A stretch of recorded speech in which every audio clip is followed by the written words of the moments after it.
할렐루야. 9월 11일 월요일입니다. 히브리서 말씀 7장 1절부터 10절까지 말씀을 읽고 은혜 나누도록 하겠습니다.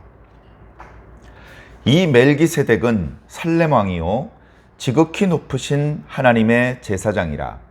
여러 왕을 쳐서 죽이고 돌아오는 아브라함을 만나 복을 빈 자라.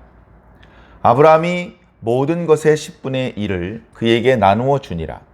그 이름을 해석하면 먼저는 의의 왕이요 그 다음은 살렘 왕이니 곧 평강의 왕이요 아버지도 없고 어머니도 없고 족보도 없고 시작한 날도 없고 생명의 끝도 없어 하나님의 아들과 닮아서 항상 제사장으로 있느니라.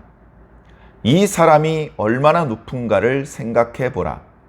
조상 아브라함도 노략물 중 10분의 1을 그에게 주었느니라. 레위의 아들들 가운데 제사장의 직분을 받은 자들은 율법을 따라 아브라함의 허리에서 난 자라도 자기 형제인 백성에게서 10분의 1을 취하라는 명령을 받았으나 레위 족보에 들지 아니한 멜기세덱은 아브라함에게서 10분의 1을 취하고 약속을 받은 그를 위하여 복을 빌었나니 논란의 여지 없이 낮은 자가 높은 자에게 축복을 받느니라. 또 여기는 죽을 자들이 10분의 1을 받으나 저기는 산다고 증거를 얻은 자가 받았느니라. 또한 10분의 1을 받는 레위도 아브라함으로 말미암아 10분의 1을 바쳤다고 할 수 있나니 이는 멜기세덱이 아브라함을 만날 때에는 레위는 이미 자기 조상의 허리에 있었음이라. 아멘. 계속해서 예수님의 제사장 직분이 얼마나 우월한지, 탁월한지, 뛰어난지, 위대한지 말씀해주고 계신 그런 말씀입니다. 예수님은 제사장이 되셨습니다. 바로 우리를 구원하기 위해서, 당신께만 있는 모든 권세를 우리와 공유하기 위해서, 그러기 위해서는 먼저 우리가 하나님의 자녀로서 부족함이 없어야 되는데 지금은 죄 때문에 도무지 주님께서 복을 주시려고 해도 받을 수 없는 지경입니다. 그래서 그런 우리들을 고치시고 씻으시고 깨끗하게 하시기 위해서 예수님께서는 우리를 위해서 친히 대제사장이 되어 주셨습니다. 제사장이 되는 방법을 지금까지는 우리가 레위 지파 사람으로서 아론 제사장의 자손이어야만 한다라고 알고 있었습니다. 하나님께서 직접 그렇게 말씀하셨기 때문에 그렇습니다. 그리고 우리가 알고 있는 모든 제사장은 아론과 그의 자손들 뿐입니다. 아론과 그의 자손이 아닌 제사장에 대해서 우리는 아는 바가 없습니다. 만약에 있다면 그는 이스라엘 백성의 제사장이 아니고 다른 민족, 다른 종교의 제사장이다. 그렇게 생각할 수 있을 뿐입니다. 그렇다면 그 제사장은 여호와 하나님을 향한 제사장이 아니기 때문에 우리는 그를 무당이나 훨씬 낮추어서 생각할 수밖에 없는 입장이죠. 자, 그러나 예수님은 어떤 제사장이신가? 예수님은 유다 지파인데 어떻게 제사장이 될 수 있나? 이제 그런 의문이 생길 수 있습니다. 6장과 7장에 성경적인 설명이 없으셨다면 그저 예수님은 제사장이셔 라고만 말한다면 그렇다면 뭐야 이해가 안 되는데 믿을 수가 없어. 우리는 그렇게 생각할 수 있을 것입니다. 자, 그러나 오늘 말씀을 통해서 예수님께서는 제사장이다. 어떻게 그럴 수 있느냐? 레위지파 제사장이 아닌데 레위지파가 아니더라도 멜기세덱의 반차를 쫓은 제사장이 있다. 그런 반차가 있었냐? 멜기세덱이 누군데? 창세기 14장에 나오죠. 아브라함에게 복을 빌어준 사람으로 등장합니다. 창세기 14장에도 멜기세덱에 관해서 자세히 설명해 주지 않고 있습니다. 성경은 언제나 모든 것을 말하지 않습니다. 성경은 우리가 알고 싶은 모든 것에 대한 답을 주지 않습니다. 성경은 우리가 듣고 싶은 것을 말해주는 책이 아니고 하나님께서 말씀하고 싶으신 것을 기록한 책입니다. 우리의 구원을 위해서 필요한 만큼만 기록되었을 뿐입니다. 우린 그것도 다 모르죠. 자, 멜기세덱이 있었습니다. 창세기 14장에 이미 기록되어 있으니 비록 자세한 기록이 아니라 할지라도 그와 같은 존재가 있었다는 것 자체는 우리가 모두 인정할 수밖에 없습니다. 그런데 그가 단순히 자기 백성을 살려주었다는 것에 대한 고마움을 표시하기 위해서 나온 것이 아니라 아브라함에게 복을 빌어주려고 나온 것입니다. 창세기 14장을 보면 그 옆에 소돔왕도 있었던 것 같습니다. 소돔왕은 아브라함에게 복을 빌어주러 나온 사람이 아닙니다. 아브라함 앞에서 굽신거리면서 아이고 선생님 감사합니다. 선생님 덕분에 저희 가족들이 살았습니다. 저희 소돔성 주민들을 이렇게 살려주셨으니 고맙습니다. 재물은 선생님이 다 가지시고 사람들만 저희들한테 보내주시면 정말 너무 감사하겠습니다. 전혀 다른 것이죠.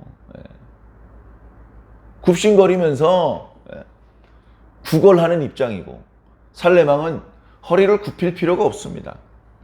아브라함을 만나자 그에게 복을 빌어줍니다. 아브라함이 높으신 분이구나. 그가 얼마나 오랫동안 공부했고 얼마나 오랫동안 기도했고 그런 건 몰라도 영적으로 느끼는 것이죠. 높은 분이구나. 그가 복을 베풀어 줬을 때 다리 꼬고 앉아가지고 복 받았겠습니까? 무릎 꿇고 앉아서 복 받는 겁니다.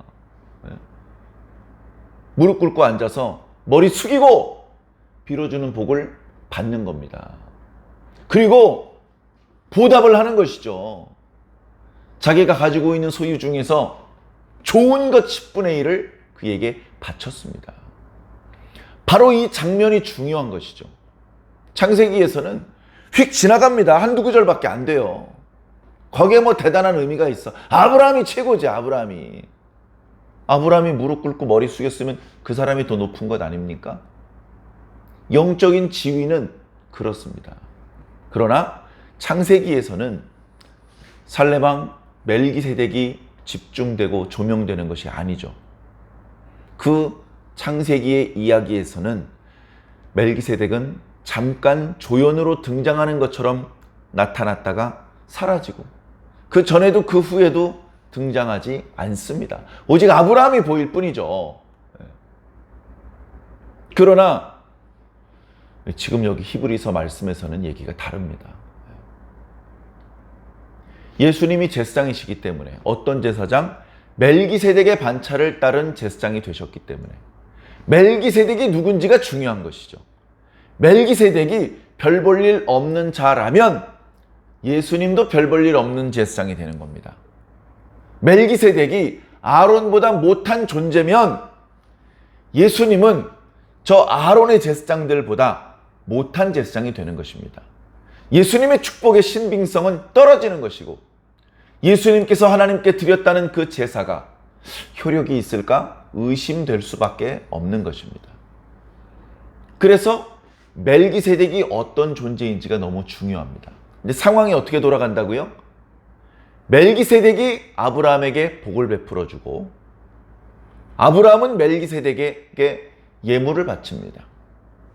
누가 더 높으냐? 누가 더 높으냐? 4절에 보니까요. 이 사람이 얼마나 높은가 생각해보라. 이 멜기세덱이 얼마나 높은지 한번 생각해 보라는 겁니다. 잘 모르겠니 아직도? 7절에 논란의 여지 없이 낮은 자가 높은 자에게 축복을 받는 것이다. 멜기세덱과 아브라함이 만났지 않습니까? 누가 더 높다는 얘기입니까? 멜기세덱이 높다는 얘기입니다. 멜기세덱은 복을 베풀어 주고 아브라함은 복을 받고, 아브라함은 예물을 바치고 멜기세덱은 그 예물을 받습니다. 그러니 멜기세덱이 높죠. 높아도 너무너무 높습니다. 멜기세덱이 얼마나 높은지 보이지도 않습니다. 멜기세덱이 누굽니까? 3절에 보니까 아버지도 없고 어머니도 없고 족보도 없고 시작한 날도 없고 생명의 끝도 없는 존재다. 이런 존재가 성삼위 하나님 말고 또 누가 있습니까? 성삼위 하나님 말고 성삼위 하나님께 아버지 어머니가 있나요? 시작한 날 끝날이 있나요? 족보가 있나요? 없어요. 영원하신 분입니다. 영원하신 하나님이십니다. 멜기세덱이 그와 같다. 오죽하면 하나님의 아들과 닮았다.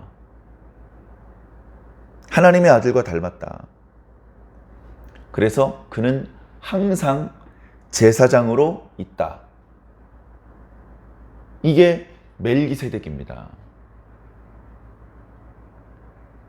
예수님은 멜기세덱의 반차를 좇은 영원한 대제사장이십니다. 그렇다면 예수님의 축복은, 예수님의 중보는 의미가 있지 않겠습니까? 지금 히브리서 말씀을 통해서 그것을 이야기해주고 있는 것입니다. 아브라함이 멜기세덱을 만났을 때 레위는 태어나지도 않았습니다. 레위가 누굽니까? 레위는 아브라함의 아들의 아들의 아들입니다. 증손자네요. 그로부터 아론이 태어날 때까지는 또다시 2, 3대가 흘러갑니다. 그리고서 아론부터 제사장이 시작됐죠. 그럼 아론부터 아브라함까지는 도대체 몇 대입니까? 6, 7대 조상이죠. 굳이 말하자면 아론은 그때 아브라함의 허리에 있었네요. 아브라함의 허리에 있었어요. 아브라함이 멜기세덱의 제사를 바칠 때, 축복을 받고 제물을 바칠 때, 그때 아론도 축복을 받고 제물을 바친 거네요. 그런데 아론이 크냐 멜기세덱이 크냐 비교의 대상이 됩니까? 엇비슷해야 누가 조금 큰 것 같다 이렇게 얘기를 하지, 너무 크기가 차이가 많이 나면 비교할 수도 없는 것이지 않습니까? 심지어 8절 말씀을 보면 여기는 이 아론의 제사장들은 죽을 자들입니다. 이미 다 죽었고, 아론도 죽었고 엘르아살도 죽었고 다 죽었어요. 누가 살아남아 있습니까? 다 죽었습니다. 그런데 멜기세덱은 지금도 살아있어요. 지금도 살아있어요. 죽을 자들, 또 저기는 산다고 증거를 얻은 자들, 어느 편이 더 크고 위대하냐. 자, 이 정도도 분별이 안 되면 젖만 먹는 어린아이조차 아니죠.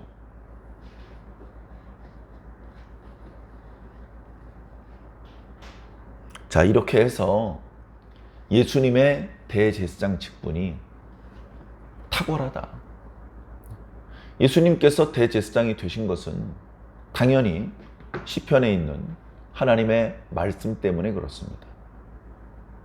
너는 멜기세덱의 반차를 따르는 영원한 대제사장이 될 것이다. 그 말씀의 성취로 예수님께서 이 땅에 오신 것이기 때문에 예수님께서 제사장으로서 하늘 성소에 우리보다 먼저 앞서서 들어가셔서 당신의 몸을 제물로, 당신의 피를 전제로 단번에 완전한 제사를 하나님 앞에 드리셨습니다. 그게 히브리서 말씀을 통해서 우리에게 주시는 메시지인 것입니다. 우리가 그래서 우리의 죄가 용서받은 것이고, 우리가 그래서 의인처럼 인정을 받은 것이고, 우리가 그래서 하나님을 아버지라고 부를 수 있는 것이고, 우리가 그래서 하나님의 나라를 유업으로 받을 수 있는 것입니다. 그냥 그러면 좋을 것 같아. 희망사항을 똘똘 뭉쳐가지고 믿고 그런 엉터리 신앙을 하는 것이 아니라 분명한 근거와 이유, 원칙과 원리를 따져서 그렇게 되는 것입니다. 물론 초신자들에게는 이런 거 모르셔도 돼요. 예수님 믿으시죠? 그럼 구원 받으신 겁니다. 그 말도 틀린 말은 아니죠. 그러나 엄밀하게 말씀 안에서 살펴본다면 그렇다는 말씀입니다. 우리에게 베풀어 주신 하나님의 사랑은 생각보다 큽니다. 우리를 위해서 주님께서 해주신 일은 생각보다 많고 생각보다 어려운 일입니다. 생각보다 큰 일입니다. 그 일들을 예수님께서는 하셨고 하나도 실패하지 않으셨고 성공적으로 수행하셨습니다. 그 결과 주님께서 하셨던 일들의 어마어마한 효력을 우리들이 맛볼 수 있게 되었습니다. 물론 지금도 말씀을 허투루 듣고 말씀을 온전히 믿지 못하고 말씀 안에서 순종하고 인내하지 못한다면 이 좋은 생명의 말씀, 언약의 말씀이 내 것이 되지 못하고 남의 것이 되겠죠. 나랑은 상관없는 이야기가 될 것입니다. 나는 수없이 많은 불신자들과 죄인들과 함께 멸망을 당하게 되겠죠. 아무 의미 없는 것이 되는 것입니다. 부디 주님의 부르심을 받고 주님의 말씀에 대해서 듣고 그 은혜를 맛보았다면 이 더 좋은 제사장과 더 좋은 축복을 버리고 다른 데 가지 않으시기 바랍니다. 이보다 더 좋은 게 있으면 더 좋은 데로 가야 되겠죠. 그러나 이보다 더 좋은 것은 불가능합니다. 불가능합니다. 멜기세덱보다 더 좋은 제사장은 불가능합니다. 예수님보다 더 좋은 제사장은 불가능합니다. 어디 가서 우리의 죄를 씻을 수 있으며 어디 가서 축복을 받을 수 있겠습니까? 가장 좋은 자리로 우리를 인도해 주신 하나님께 감사하시고 우리들의 남은 인생을 온전히 하나님 앞에 드리며 주님 뜻대로 살고 주님을 기쁘시게 하며 가장 가치 있고 보람 있는 그런 삶을 살아주시기를 예수님 이름으로 간절히 축원합니다.